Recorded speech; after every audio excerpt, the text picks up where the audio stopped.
ताड़म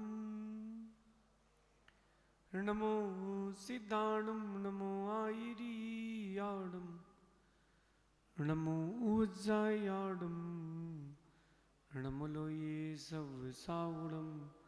पंच परमिष्टि भगवंतों की, गणाचार्य भगवान विराग सागर जी महामुनराज की, पट्टाचार्य भगवान गुरुवर विशुद्ध सागर जी मुनराज की।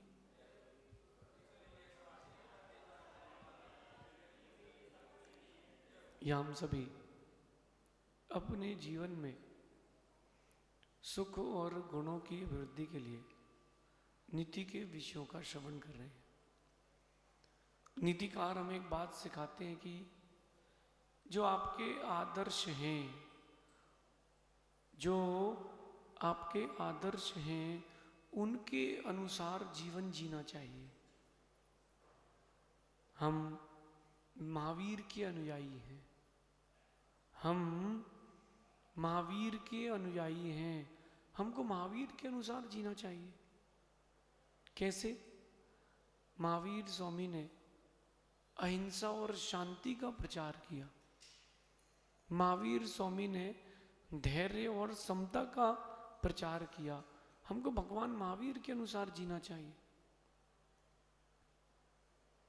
ये गंभीर बात है। जो जिसको मानता हो वो उसके अनुसार जीवन उसको जीना चाहिए। जो देवों को मानता है उसको देवत्व के साथ, और जो राक्षसों को मानता है उसको राक्षसपने के साथ। आज की नीति कह रही है कि महावीर स्वामी ने जो पुरुषार्थ किया है वही पुरुषार्थ आपको भी करना चाहिए। भगवान महावीर स्वामी ने सारे विश्व में अहिंसा और शांति को स्थापित करने का पुरुषार्थ किया था। आपका पुरुषार्थ किस बात का है? आपका पुरुषार्थ किस बात का है? छोटी सी बात पर आप जीवन की अशांति, जीवन की जो जीवन में अशांति का स्थान नहीं था उसको स्थान दे देते हो। थोड़ी सी बात में आप अपने जीवन को अशांत कर लेते हो। समझें और संभलें। अपने इस जीवन का हर पुरुषार्थ शांति स्थापित करने के लिए हो। ये इसके लिए कटिबद्ध रहे। आज अगर आप कोई मुझसे पूछे कि कोई नियम, अगर आपने ये नियम ले लिया, आपके निमित्त से हजारों लोगों के जीवन में शांति स्थापित हो जाएगी। अपने जीवन का हर पुरुषार्थ शांति स्थापित करने का ही हो। इसके लिए आपको बहुत मेहनत करना पड़ेगी, मन को मारना पड़ेगा, अंदर से ईगो भी आएगा, पुरानी स्मृतियां भी आएंगी, वर्तमान में आसपास का वातावरण जो है आपके, वो आपको उद्वेलित भी करेगा, उकसाएगा कि नहीं नहीं ऐसा नहीं है। लेकिन शांति स्थापित करने का पुरुषार्थ सर्वप्रथम सर्वश्रेष्ठ उपाय है। जब सीता हरण हुआ अथवा राम के लिए ये चर्चा आई कि भरत को राज्य दिया जाएगा, तब राम ने सबसे पहले शांति स्थापित करने का पुरुषार्थ किया। जिसने भी अपने जीवन में सर्वप्रथम पुरुषार्थ शांति की स्थापना का किया है वो महापुरुष कहलाते हैं। सबसे पहला पुरुषार्थ शांति को स्थापित करने का। राम ने ये नहीं कहा पिताजी बंटवारा कर दो। राम ने कहा ये तो राज्य भरत का ही है, मैं तो भरत का किंकर हूं। मैं भरत मेरे राजा है, मैं भरत का अनुयायी हूं। ये कौन कह रहा था? राम। चुपचाप बाहर चले गए। जब सीता हरण हुआ, सीता का ज्ञान हुआ कि सीता कहाँ है, तब राम ने सबसे पहले शांति स्थापित करने का प्रयास किया। राम ने सबसे पहले दूत भेज करके यही कहा रावण से कि हे त्रिखंडाधिपति, आपका स्वास्थ्य कैसा है? और फिर उसके बाद उन्होंने एक बात बोली कि गलती से अज्ञानतावश आप किसी और की पत्नी की जगह मेरी की पत्नी का हरण कर लाए हैं, वो वापस कर दीजिए। शाम, सबसे पहली नीति शाम। सबसे पहले उन्होंने शांति स्थापित करने का पुरुषार्थ किया, फिर नहीं हुई स्थापित शांति तो फिर आगे बढ़े, लेकिन सर्वश्रेष्ठ पुरुषार्थ शांति को स्थापित करने का होना चाहिए। थोड़ा सा संकल्प विकल्प हुआ, थोड़ा सा मन की चीजें नहीं हुई और आपने अशांति को स्थान दे दिया है, इसका मतलब एक ही है, आपका नाम महापुरुषों में नहीं आएगा, आपका नाम महापुरुषों में नहीं आ पाएगा। और इस शांति को स्थापित करने के लिए जो उपाय हो वो उपाय करो। सबसे पहला उपाय है बलिदान दो। नीतिकार कह रहे हैं कि भले ही इसके लिए कितना ही बड़ा बलिदान क्यों ना देना पड़े, दो। शांति स्थापित करने के लिए सबसे पहले आपको अपना खुद का बलिदान देना पड़ेगा, अपने आप को संभालना पड़ेगा, दे दो। जिस चीज से शांति स्थापित हो वो करो। कई बार मन में आता है कि हर बार हम ही क्यों झुके। अरे जिनको भगवान बनना है उनको झुकना पड़ेगा। ओ तो सामने वाले का ईगो सेटिस्फाई हो जाएगा, हो जाए दो। उसकी ईगो सेटिस्फाई हो जाने से तो हमारे को क्या तकलीफ है, ठीक है हो जाने दो। अगर आपके झुकने से शांति बन रही तो झुक जाओ, क्योंकि जहां अशांति होती है, जहां अशांति होती है वहां क्लेश बढ़ता है, वहां बैर बढ़ता है, वहां एक दूसरे को देख करके अराजकता फैलती है, मनमुटाव बढ़ जाता है। समझें, अपन शांति स्थापित करने का पुरुषार्थ क्यों ना कर रहे, उसके लिए जो उपाय जैसा बने वैसा कर लें। आपके घर में 4 बच्चे हैं, 4 बच्चों में से 2 बच्चों का परस्पर में झगड़ा हो गया। समझना बात को, 4 बच्चे हैं, उन 4 बच्चों में से 2 बच्चों का झगड़ा हो गया। अब आपको क्या करना चाहिए? दोनों को अलग अलग करके, बेटा तुम शांत हो जाओ, तुम शांत हो जाओ। जिसकी ज़्यादा गलती है उसको थोड़ा ज़्यादा डांट दो, जिसकी कम गलती है उसको कम डांट दो, बात सेटल्ड हो जाएगी। आपने दोनों के हाथ में एक डंडा और दे दिया, हाँ लड़ो, फिर बात शांत कैसे होगी? अच्छा एक बात और है, जब तक शांति स्थापित नहीं होती, पक्ष हो या विपक्ष हो, मन संक्लेशित रहता है। सोते वक्त भी, उठते वक्त भी, दिन भर की क्रियाओं में कुछ भी आप करो, मन संक्लेशित ही रहता है। शांति स्थापित करने का उपाय खोजे, जैसे हो वैसा करे। हाँ, अगर कोई शांति स्थापित नहीं करना चाहता है फिर आगे उपाय खोजा जाएगा, पहले तो वही किया जाए। अगर घर पर आपके एक बात का झगड़ा हो गया है कि ये रोज रोज मैं लौकी गिलकी नहीं खा सकता, तो क्या करोगे?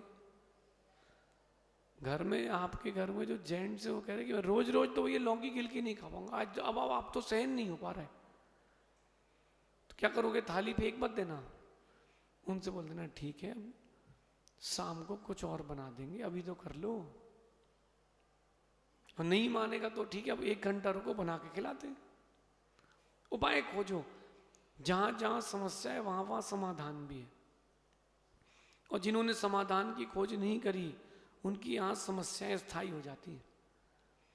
आपके यहाँ कभी चांदी का कोई बर्तन हो, अगर आपने प्रतिदिन उसको साफ कर दिया तो चमकेगा, और आपने साल 2 साल तक उस बर्तन को साफ नहीं किया, वो जो बर्तन है चांदी का वो कांसे के जैसे काला दिखने लगेगा।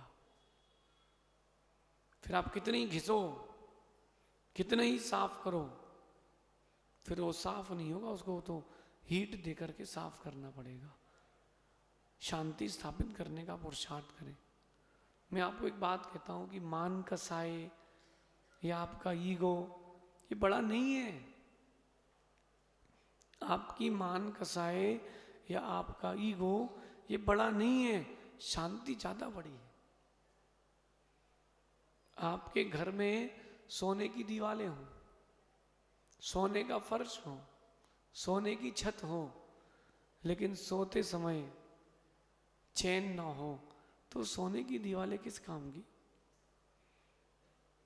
एक व्यक्ति कह रहा था कि मुझे तो बहुत पैसा कमाना है, बहुत पैसा कमाना है। मैंने कहा फिर? बोले जुनून है पैसा कमाने का। मैंने कहा क्यों? बोले पैसे से सब कुछ होता है। मैंने कहा अच्छा। मैंने उससे कहा कि एक अज्यूम करो, आप एक चिंतन करो, एक कमरे में आप बैठे हो, चारों तरफ अलमारियों में नोट ही नोट भरे हैं, खचाखच नोट भरे हैं, सोने की बिस्किटों से, चांदी की सिल्लियों से वो कमरा ठसाठस भरा है, 1 सेंटीमीटर भी जगह नहीं है आपके बैठने के अलावा। कैसा लग रहा है? बोले बहुत अच्छा लग रहा है। आपको सुन के कैसा लग रहा है? बहुत अच्छा लग रहा है। उस कमरे में आप बैठे हो और चारों तरफ सोना चांदी नोट हीरे यही भरे हैं, कमरा बंद है। अब तुमसे कह रहे हैं कि वहीं रहना तुमको जिंदगी भर। क्या कर पाओगे? नोट खा लोगे, सिक्के चबा लोगे, हीरा चूस लोगे, क्या कर लोगे? आप बोलोगे भैया 1 गड्डी के बदले 1 गिलास पानी पिला दो, 5 घंटे बाद बोलोगे पानी चाहिए, 10 घंटे बाद बोलोगे रोटी चाहिए। जैसा आप पैसे को अपना मान रहे हो और आपका है नहीं, ऐसे ही आप मान कसाय को अपना मान रहे हो, ईगो को अपना मान रहे हो, आपका है नहीं। ये आपके पतन का कारण है। मेरा ईगो, मेरी मान, मेरी बात नहीं रखी गई, मुझसे पूछा नहीं गया। ये जो आपका मान कसाय है, जो आपका ईगो है, ये आपकी मान कसाय और ईगो कभी शांति स्थापित होने नहीं देगी। ये मान कसाय बड़ा नहीं है, शांति बड़ी है। आप देखो कि रावण के मरण के बाद, रावण के वध के बाद जो सन्नाटा छाया, अगर वो रावण पहले ही मान जाता, सन्नाटा पहले ही छा जाता, लेकिन माना नहीं। वो अपनी ही धुन में लगा रहा, अपनी ईगो, अपनी मान कसाय में जीता रहा। इस मान का वजन लेकर के आप कब तक जियोगे? इस मान कसाय का वजन लेकर के कब तक जियोगे? शांति जिस चीज से स्थापित हो उस पर ध्यान दो। मैं फिर से कहता हूं, जैसा भी बलिदान देना पड़े दे देना चाहिए। कर्म तो सब देख ही रहा है ना, कि नहीं देख रहा है? कर्म देख रहा है कि नहीं? आप कहते हो कि मैं सही हूं, वो गलत है, वो कहता है कि मैं सही हूं, ये गलत है। इन सब चीजों थोड़ा ना कुछ होगा। बातों से तो बातें बढ़ती हैं, बातें करने से तो बातें बढ़ती हैं, शांति स्थापित करने से शांति बढ़ती है। इसीलिए 4 प्रकार की नीतियों में सबसे पहली नीति शाम नीति है। शाम नीति का मतलब शांति। थोड़ा तुम झुको, थोड़ा वो झुके, फिर अपन बात को समाप्त कर लेंगे। ध्यान रखना, बड़ा वो नहीं जिसकी आप लोगों को लगता है ना कि उसकी बात मान ली गई है ना, बड़ा हो गया। जिसकी बात मान ली गई उसको लगता है कि बस I am on the top of the world, मैं विश्व का सबसे बड़ा व्यक्ति हूं। नहीं नहीं, ये तो गलत फहमी है आपकी। बड़ा वो नहीं जिसकी बात मान ली गई, बड़ा वो है जिसके द्वारा शांति स्थापित कर दी गई। बड़ा वो है जिसने मध्यस्थता करा दी है।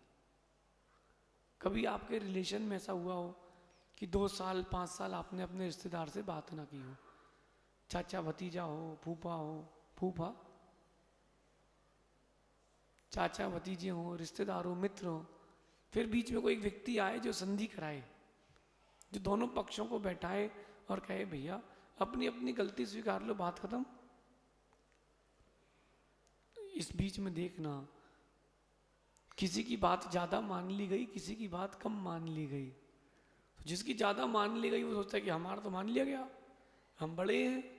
नहीं, बड़ा वो नहीं है जिसकी बात मान ली गई है, बड़ा तो वो है जिसके द्वारा शांति स्थापित की गई है। सबसे पहला पुरुषार्थ जीवन का, हर काम के लिए शांति स्थापित। बिजनेस कर रहे हो, बिजनेस करने के बाद कोई कस्टमर से आपकी कहा सुनी हो गई, शांति स्थापित करो, लड़ाई झगड़े मत करो। एक ग्राहक टूटेगा, 1000 टूटेंगे, एक ग्राहक बनेगा, 1000 बनेंगे। आप भी किसी के यहाँ से जब चीज़ें लेकर के आते हो, उसका व्यवहार अच्छा लगता है तो दोबारा जाते हो।